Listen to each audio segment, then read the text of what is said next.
KTX 강릉선 탈선 사고는 선로 전환기 오류로 발생한 것으로 추정되고 있는데요. 네, 사고 직전 상황이 담긴 녹취록을 보면 마지막까지 사고를 막을 수 있는 기회가 있었던 것으로 보이지만 끝내 이를 살리지는 못했습니다. 배삼진 기자입니다. 지난 8일 발생한 KTX 탈선 사고 전후 상황이 담긴 녹취록에는 당시 대응 상황이 생생하게 담겼습니다. 사고 발생 28분 전 강릉 기지는 선로 전환기에 이상이 발견됐다고 말합니다.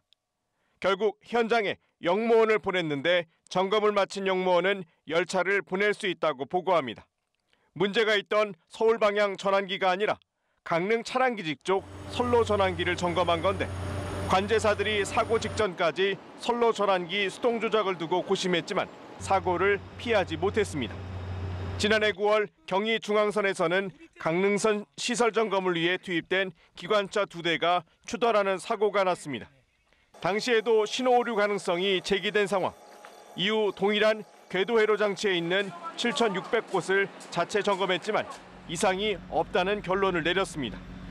심지어 지난해 12월 개통 전 강릉선에서 오류 신호가 있었다는 주장이 나왔지만 철도시설공단과 시공사의 최종 점검에서는 감지되지 않았습니다. 앞서 지난달 잇따른 열차 사고 때도 코레일은 열흘간 비상안전경영기간을 선포하며 특별 점검을 벌이고도 KTX 강릉선의 신호 오류를 잡아내지 못했습니다.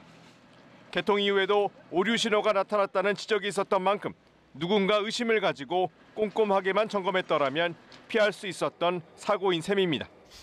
철도조사위는 애초 시공이 잘못됐는지 이후 제대로 점검했는지 여부 등에 대한 조사를 진행하고 있습니다. 연합뉴스TV 배삼진입니다.